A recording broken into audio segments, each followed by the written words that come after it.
brings us now to our third presentation from Christian Czymara, who is a postdoctoral fellow at the Department of Sociology and Anthropology at Tel Aviv University.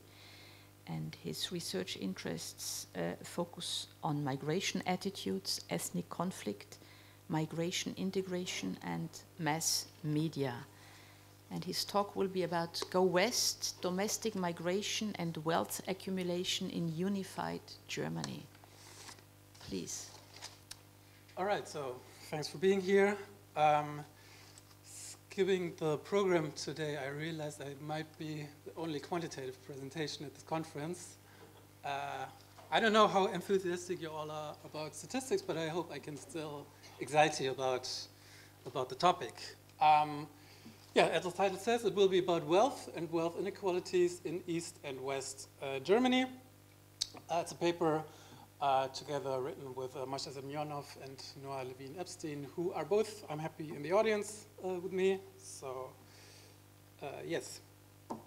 In 1990, Germany was reunited, as you all know, I assume. However, there have been strong economic differences or social disparities between the two regions, and this caused quite significant migration flows, mostly from Eastern Germany to Western Germany, so from the less prosperous to the more less prosperous East to the more prosperous West. And we asked the question, how did this migration impact the wealth accumulation of the individuals that migrated compared to those that did not migrate? But also, how does it differ depending on the direction of migration? So, how important is it where you start and where you're going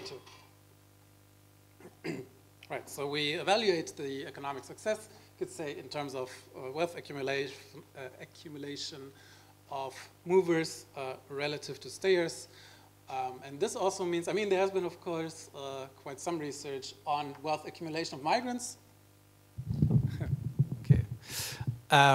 Yeah. However, there's been less research in domestic settings. So all the research that has been done has mostly been on international migration, and we want to test whether what has been found internationally can also be applied in the domestic setting. So a bit on the theory behind this, our theoretical ideas. Yeah, we start from the literature of international migration on wealth, and here, yeah, it has been shown that international migration is, by and large, at least, unidirectional in the sense that people usually migrate from less prosperous to wealthier countries, also with the motivation to have higher economic well-being. Yes, but international migrants also often face economic disadvantages in the labor market of the new countries, particularly if they're coming from poorer or culturally more different countries of origin. So this could be due to cultural differences or discrimination or education, and other aspects, but over time there is a upward mobility of migrants. So they usually assimilate the longer they stay in the host society, which improves their occupational positions and thereby also their economic wealth. So people migrate. At the beginning, they face hardship due to various reasons, but over time, they do better, and then they converge to the level of natives. Yes, but as I said, this idea or these findings are mostly based on international migration, where this is true, but there's been relatively little research on the economic outcomes of domestic migration. And I think looking at East and West Germany is a particularly interesting case because there have been strong differences economically and politically, but then with the collapse of the German Democratic Republic the opportunity to migrate freely between the two parts. Okay, so now we apply these ideas and findings to domestic migration, which are different from international, or internal migrants should be different from international migrants in the sense that they usually do not face the kind of language barriers and cultural assimilation challenges that international migrants would feel. So, I mean, East and West Germans talk a little bit different, but it's no problem to understand each other, which is in contrast to speaking a completely foreign language. So it should be potentially easier to integrate for these internal migrants because, yeah, they have fewer things to overcome compared to international migrants. That is, yeah, they are more familiar with norms and traditions. They know the language. They also have stronger networks already in the country. Yeah, and that's why they should have fewer economic hardships compared to international migrants.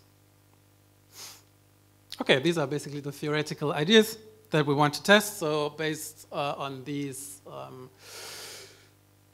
the previous literature, we derive 3 expectations. The first one is that the wealth of movers is lower than the wealth of the stayers or the residents in the destination region. So this is a comparison of the people that moved and the people that stayed. And this should be particularly true, right? In this case, we have movers in 2 directions, but it should be particularly true from those that moved from the east into the west, because the east is richer than, the east is poorer than the west. And finally, the third expectation relates to the gains of moving. So the question is, what if the movers had stayed in the other part? Would they have done better or worse? And here we assume that the wealth of moving is greater for those that also moved into the West, because the West has a better performing economy than for those that migrated from the West into the East, because they would come from a better or more prosperous economy to a less developed one. Yeah, these are basically the theoretical expectations we want to test. And now I will have to get a little bit into the data. So we do this on the example of the German Socio-Economic Panel survey, which is one of the biggest survey programs, at least in Europe, maybe even globally. It is a representative annual household-based panel study. They started in, I think, 1984 or so, so even when they were still separate, the 2 Germanys. But they repeat every year, surveying households, and I think in every year there are about 10,000 households, and they repeatedly ask the same individuals over time. So it's a really rich data source where you observe the same individuals in households over quite a long time. However, I mean, I said they started in 1984 or 86 or so, but we need question on wealth. This is our core outcome, like the variable we're interested in, and this has only been asked in a few rounds, and we use the latest one that is available, which is from 2017. So we basically take the 2017 wealth of the ZEP because, yeah, it's the latest available data on household wealth. But we have about 14,000 individuals in there, so it's quite a strong database. Okay, so this is the data we analyzed. The question is then, how was wealth measured or defined in the socioeconomic panel? Well, wealth is the assets minus the debts. So what you have minus what you owe someone. And assets here were asked as real estate, financial assets, life insurance, private pension plans, and businesses you could own. So people were asked whether they own any of these and what the worth of them would be. And debts are mortgages, loans, and other debts. And then the difference of the two is your wealth. This is also then a question on the household level. So people in the household are asked, but it's combined for the whole household. So this is not an individual person characteristic, but something shared by everyone in the household here in our study. Also, this is quite a skewed variable where most people do not earn a lot and very few people earn very much.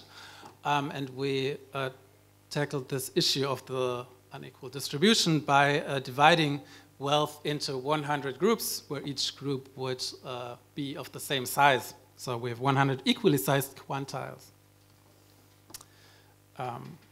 Which is then a standardized measure of wealth that ranges from 1 to 100, so from the lowest to the highest value.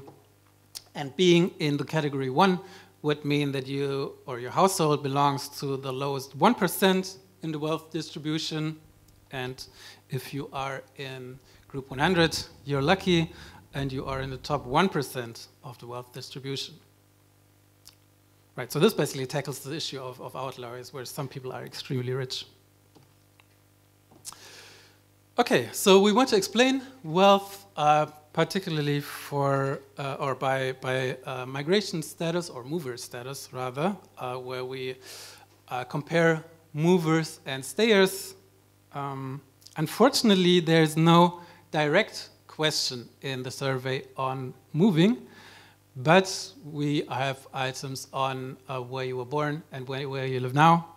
And I guess if both are not the same, you would have to move. It would have, to move at some point. I mean, we don't know if people move back and forth, etc. But for now, it's this is what we use, and we define east to west movers as those that were born in East Germany and now live in the West. And then west to east movers, of course, as those that were born in West Germany and now live in the East. Stayers in the West are those that were born in the West and still live there, and stayers in the East, then of course the opposite, those that were born in the East and still live in the East. So these are the 4 groups that we compare. We do not in any of these definitions include Berlin due to its ambiguous status. Here are a couple of other variables. I'm not going to go into detail so much. It's just like later we try to predict the wealth levels based on various characteristics, and these are the characteristics. Those are all important drivers of your wealth. So this includes, for example, your education, your labor market status, your income, home ownership, etc. Just so that you have a feeling of what I'm talking about. Okay, so this is the data, and these are the variables that I will use. And the first comparison I will make is the comparison of movers versus stayers, or here I rather call them residents. So these are the people that never moved out of East Germany or out of West Germany, respectively. Right, so the question that I want to answer here is then comparing those that currently live in the West or in the East. How are the movers doing compared to the residents? So how wealthy are those people that moved to the West compared to those that were born there, and those in the East compared to those that were born in the East?